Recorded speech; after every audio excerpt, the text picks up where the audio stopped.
Good afternoon, everyone, and welcome to one of RVN's new television shows, What the Why with Barbara Ann. Our show features conversations with diverse leaders from all walks of life about why they do what they do and how they figured things out. So whether you're sick and tired of feeling sick and tired, or you feel stuck and want to get unstuck, either in your business or in life, or in your job, all of our guests have something in common with you. At some point in their lives, they felt similarly. And today's guests are no exception. Our guests are Maritza Raimundi Petroski and Paula Figueroa Vega, the co-founders of the MAPA Collaborative. And we're going to be talking about that because that's the main reason they're here. Their company offers expert advice for improved company performance by helping them create strategies, optimize operations, and create a roadmap for professional goals.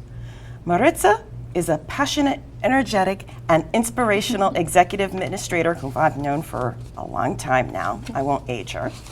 But she does have, she sticks to the rules. She has over 20 years of leadership experience in nonprofit management with a deep commitment to service.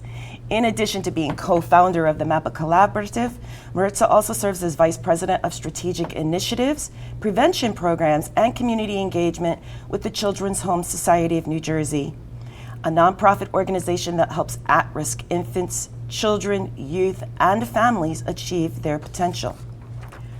The National Institute for Nonprofit Practice recently named Maritza one of only 50 in the nation as a 2022 change maker, and she's the only one from New Jersey. Maritza holds a Bachelor of Arts double major in Puerto Rican and Hispanic Caribbean Studies in Spanish and a Master's in Public Administration, both of which are from Rutgers University. She has multiple certifications in leadership and diversity, equity, and inclusion, and she volunteers with multiple boards of directors, trustees, and organizations. Not to be outdone, Paula also has dual careers. In addition to being a co-founder of the MAPA Collaborative, she is program manager with New Jersey Waterworks, a large and growing collaborative focused on transforming New Jersey's inadequate water infrastructure. Paula holds a BA in psychology and a master's in public administration, also both from Rutgers University. She also has certifications in related expertise, including diversity, equity, and inclusion, and serves in multiple volunteer capacities. Suffice to say, I'm super excited to be joined by both of these brilliant women. So without further ado, please join me in welcoming Maritza and Paula. Thank you. So thank you so much for coming today. I'm not kidding when I say I'm super excited to have you here, especially since Maritza and I have some history and we've met in the past as well. And you are doing so much in the state. But I don't imagine that little Maritza and little Paula really thought that what you're doing today, and especially doing it together, which makes it that much more, I guess, empowering, even though my guests know I'm not a huge fan of that word, but the two of you coming together are definitely empowering. But I don't imagine when you were little that this is what you imagined you wanted to do. So Paula, what did little Paula want to be when she grew up? That's a great question. My father was very sick for a long time. And so I noticed how much help we would get from the hospital. And there was this really nice person that would meet us on a regular basis. And I thought in high school I wanted to be a counselor. I wanted to sort of connect people to resources and sort of help them deal with the crisis. However, when I signed up for college, I signed up for exercise science, believe it or not. And at that point in time, I thought I wanted to be a physical therapist. Little did I know that in reality, I ended up not healing bodies, but I feel like my work is really about healing minds and sort of helping people along the way. But yes, in and out of careers, I have found that what I wanted to be as a child was not a solid thing. Like it wasn't concrete and clear. But I feel I belong what I'm doing. Okay. Yes. Which is awesome, and what we're all about.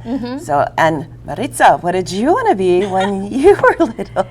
I think when you come from a family of individuals who really want you to succeed, I always joke that the career path was always either a doctor or a lawyer, right? And I grew up in Puerto Rico, so they really high regards for those kinds of professions, and very valuable. I actually worked in those fields during my college years to actually pay for college. But when I came here to the United States to study, because my idea was to come to college and have a profession, I was really driven more to the histories and opportunities within college that allow me to do leadership or management opportunities, clubs, groups that were really doing some service for others in the university. And although I worked in those fields and took classes during college, I quickly realized this is really not what I want to do.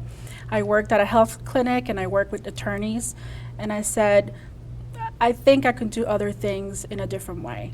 And I was exposed to working with a nonprofit organization in Trenton by chance. I was doing something else that I love to do, another passion of mine, which is doing poetry and performing, and I was given an opportunity to take another position in Trenton, and I began to work with the Mercer County Hispanic Association in something completely unrelated to immigration or completely unrelated to medicine.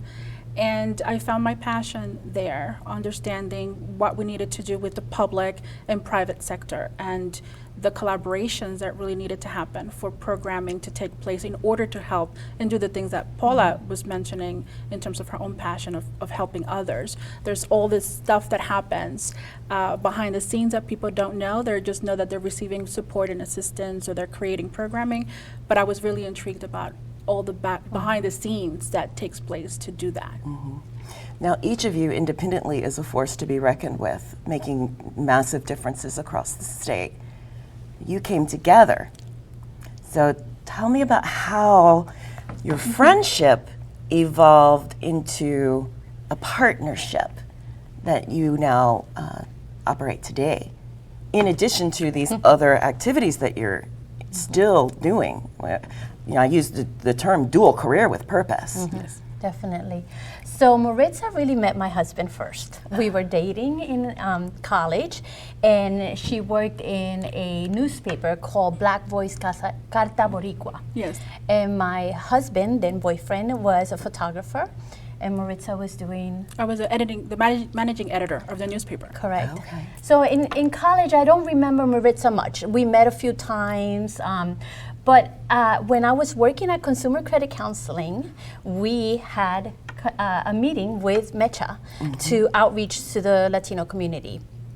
And at that point, I didn't know who we had a meeting with. My supervisor had set everything up, and when I sat down, it was with Maritza. And from there on, we started collaborating and really putting programs together and helping people understand budgeting and finance and how to purchase a home and how to connect to banks. And from we had so many things in common. And then we brought our family along. You know, if we had something to do, you know, they would help out. And then we found great comfort just supporting each other. You know, going through thinking about strategies on how to outreach, but also sort of validating each other and sort of thinking through problems. That was really the key. I think that we were at a stage in our career, in our professional life, that we needed that other person to bounce ideas, to kind of just check things through, make sure that we're in the right path, the right roadmap, the right direction, right? I think it all ties into our name, right? And MAPA, which really means map, or, you know, a journey. And every time we had an activity or an event or something like that, we would also consult and talk about what should we do, what do you think about this? Or we would invite each other to each other's programs or events to speak about a topic or to be on a panel or to support one another. And I think from there, we really learned to work well together and play on our strengths.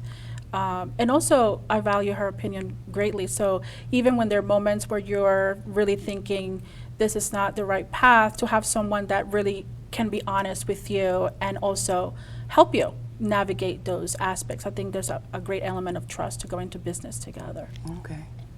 Now, before you went into business together, as I mentioned, and we talked just a little bit about, you were also both had these very successful roles in the nonprofit world.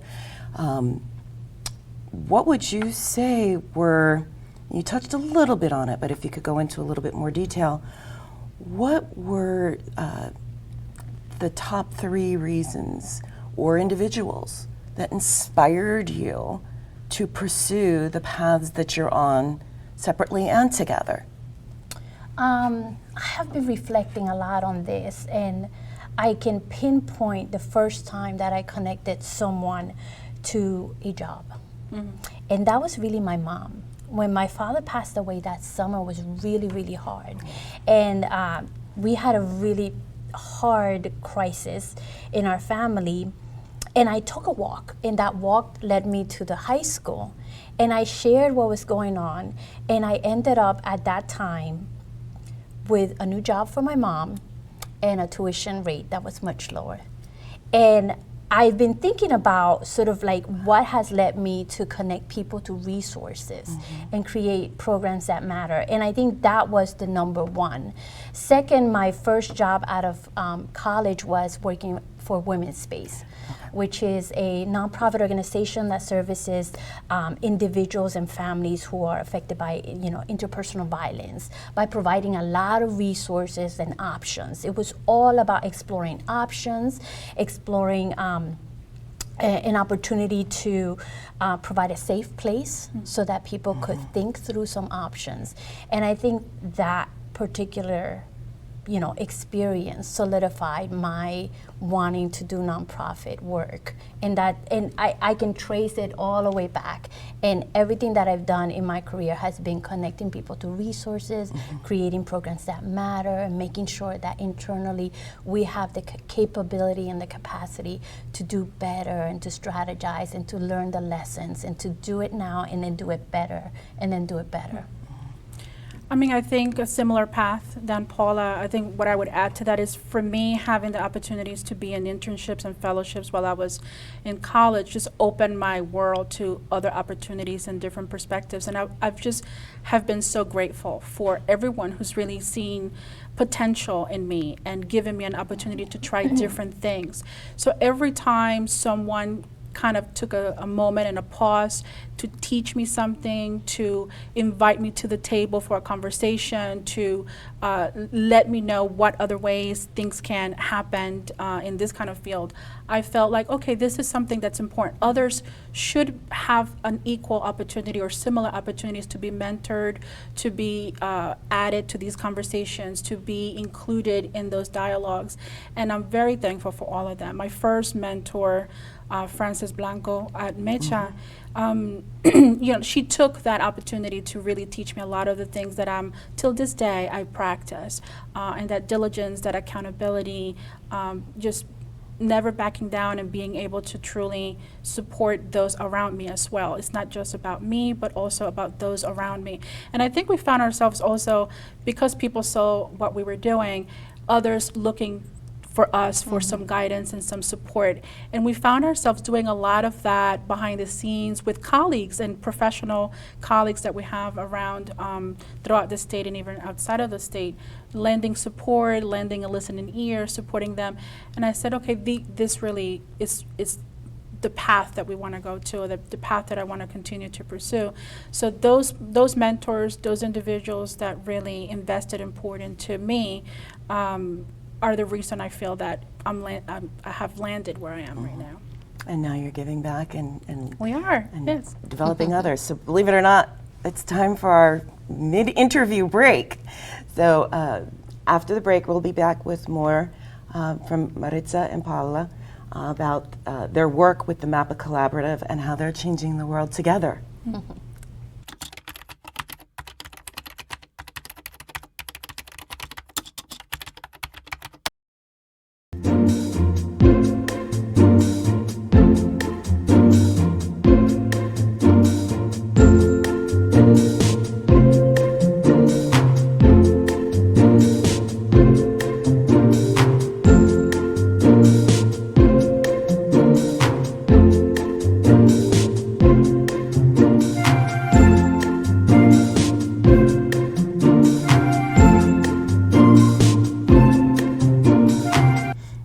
welcome back to What the Why with Barbara Ann, and this afternoon's guests that I'm so honored to have with me, Maritza Raimundi Petroski and Paula Figueroa Vega. You got it.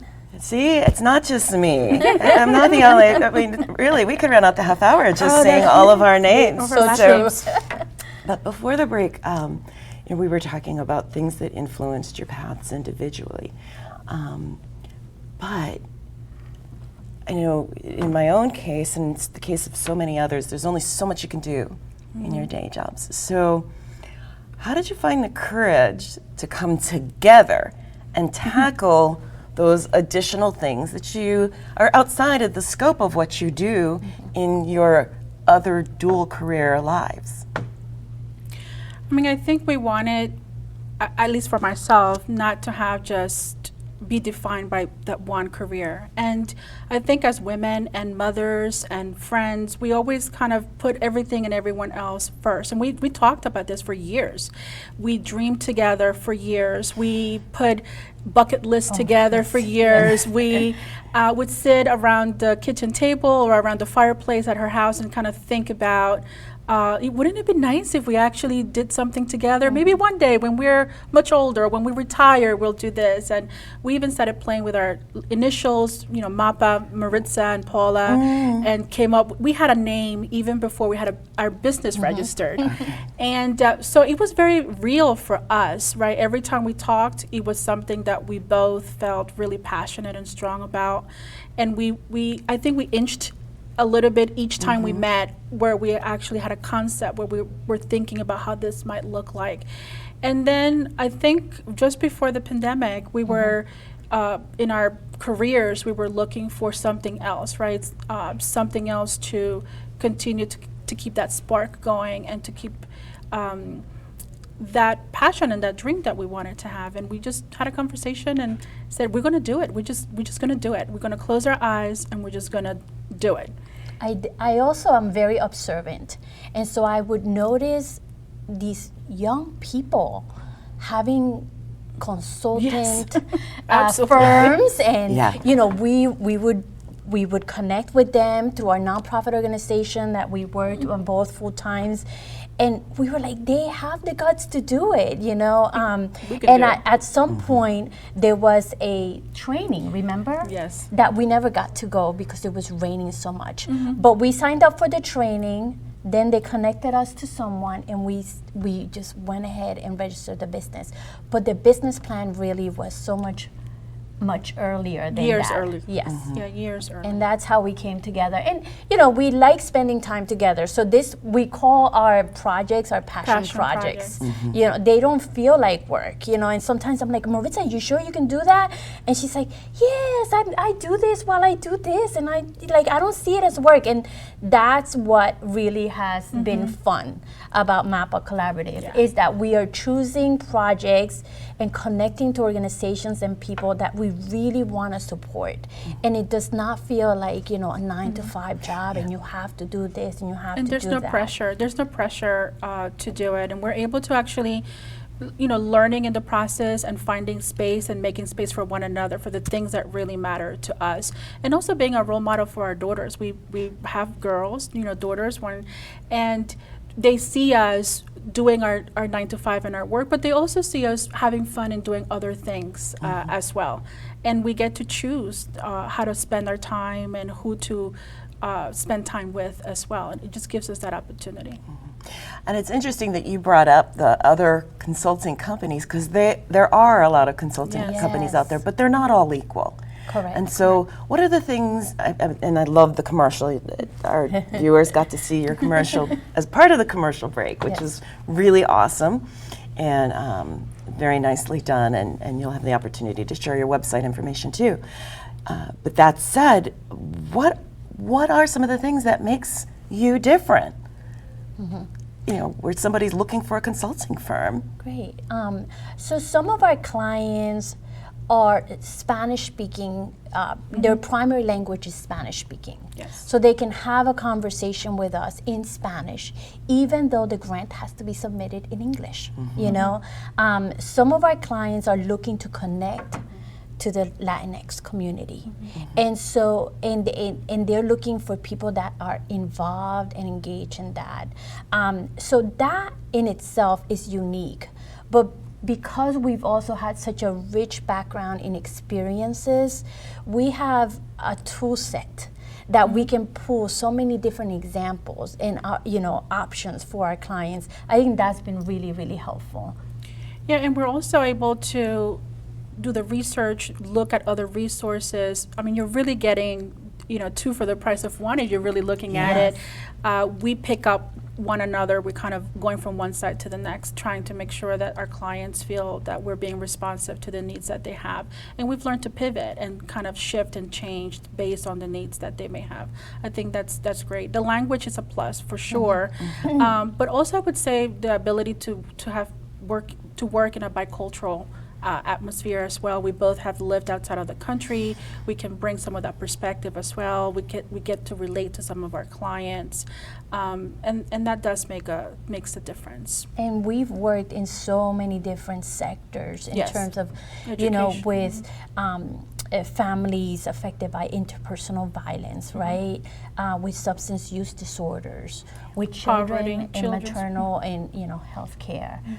Right now with environmental justice, and it just so there are many of I call myself a generalist. I know a little bit about a lot of things, and because I love to learn. And I'm a lifelong learner. If I don't know, I'll figure it out. But also, we learn to evolve the way that we do things, because what we did 10 years ago is not what we do nowadays. And so the language evolves, the strategies evolve, the awareness evolves, and hopefully some of the systems will evolve with that. Yes, hopefully, and I know that you'll be part of changing that as well, because you've worked with nonprofits and for-profits and even some government, from what I understand. So you get to be part of changing those systems. If there was let me reframe this. What myth do people have about the industry that you're in that you would like to debunk? What myths do people have? Well, I think, I'll use Maritza as an example. She has a hard time calling herself an expert. Okay. Yeah, I could see. Because she's very humble. Exactly, and I keep reminding her we have the experience, we have the educational background, and we love to learn. We can do it. And people are looking for that support. And so I think one of the myths is that you have to be either perfect to kind of do this type of work, but there's so many different skills that, and that's what diversity is about, bringing different skills and different perspectives, and the way that we look at the world, and that the way that we interact with the world, that we can enhance someone else's journey, and we can help them along, and we can help them define what roadmap they want, and we can kind of partner with them. We're not in the business of prescribing a perfect solution for a problem. We're in the business of exploring in partnership and collaborating, and that's why the collaboration piece of our name is so important, because there's no right or wrong. Yeah, and so there's this strategy, and then there's the emergent strategy, the one where you have to kind of pivot a little bit this way, a little bit that way, to get to where you're going. And learning how to utilize those resources well. So when there are opportunities that we know we aren't able to meet, or we aren't able to do well, that collaborative piece always comes into play. I think that giving opportunities to others to do the work, referring work to other partners in the community, other consulting firms that may have a different expertise in one area. I think that doing that also have allowed us to have trust and build trust with the community, but also with our business partners that oftentimes would call us and say, I can't do this. Would you be willing to take on this role? And then we would consult and decide if it's a fit for us and for the client, and then make that decision. But to Paula's point in terms of the expertise, it's true. She tells me all the time, and I think that's important to know for someone who's looking into doing business, because because we're going through this process at the same time that we're building a business and building this journey for ourselves, I think that our clients can see that we're very genuine in the process, that we have gone through it just as they are going through it themselves. It's an easy conversation. And we learn a lot about each other. I call her my accountability partner, right? So she holds me accountable. And every professional needs someone, regardless of the business, to have I got one. that person. Actually, I got a couple. Yes. You're right. You're so right. Yeah. You need someone, yeah. You do. And so I will validate you by showing that the actual definition, useless trivia that I have, the actual definition of an expert is someone with a minimum of 10,000 hours of experience. Oh, we got it covered. Check. So, Check. so you, if that helps you feel validated that you're an expert, I'm more than happy to share that useless trivia that I will never be on Jeopardy to be asked the question. You never know.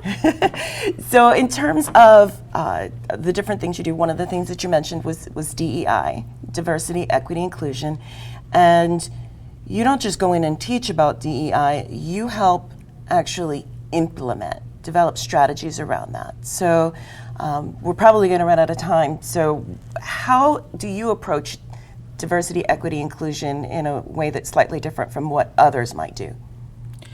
I think that the clients that we've worked with in recent months and recent years with that, they were really interested in knowing more about the population and knowing more about, as Paula mentioned, outreach strategies and connection, and build a sense of trust with those communities. I think that people confuse diversity with just ethnic or language, and so moving away from that aspect, it's very important for us, just really understanding the population that they're working with, who are their constituents, who is their market, what is it that they want to do, how does it fit into strategic planning. I think it's also very important. Many times they know the answers, right? They know the direction that they want to go towards, and they have worked with many groups, but they need to really improve in some areas, whether it is in their HR department, or they need to diversify their board, or they need to really educate their staff about the population that they're working with, but also thinking short term as well, right? What are they doing now? What they can improve on? Because some organizations are doing a lot of work, but they may not see it as DEI work or diversity, equity, inclusion, or belonging work. We're certainly not experts in that field, in that term, but we feel that we can, from our experiences and the work that we've done throughout the different organizations that we work with, we feel that we can bring something to the table and help them think through and strategize and conceptualize and kind of think beyond the work that they're doing day to day. It's not about translating work, it's not about doing translations, it's not about doing the right thing, it's really doing what's best for the community and for the organization long term. Okay. Yes, I mean, I would add that I was just sharing with her. I am beyond the sort of awareness piece to like, I want to see how it's showing up in your calendar. Who are you meeting with? Who's around the table? Do they have power? And I am beyond sort of servicing a particular community. Are they in your board? Who's, like, what powerful positions within the organization are you offering? Because I'm a little burnt out about talking about, terms and concepts and whether or not this exists. Now we need to kind of move beyond that. And, in the policy level, we need to legislate sometimes fairness and justice, as opposed to just becoming aware. And so it's time for action. I would so love to talk with you both more about this, because this is something that's definitely in my space, for lack of better words, as well. And but we are out of time, believe it or not. So thank you so much, Maritza and Paula, for coming on the show and sharing your journeys separately and together when you have such busy schedules, as you can only imagine. What is the best way for people to connect with you? Both individually as well as your website? Sure. So our website is MAPACOLAB, MAPACOLLAB.com. And you can find us in Facebook, you can find us on Instagram and LinkedIn. And you can find Maritza and I via our name in LinkedIn. So, feel free to call us. The our emails are our initials, PFV at Mapa Collab and MRP P.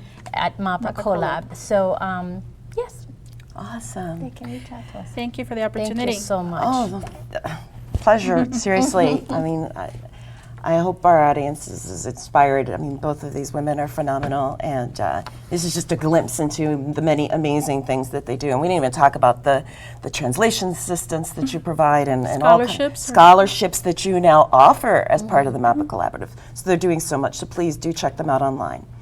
Now, next week, we have a holiday. I'm not entirely sure how that's going to work, so stay tuned for more information about that. But I am excited to announce that in the weeks following that, we have Christine Frake, who is an integrative health and wellness coach with the Healthful Body.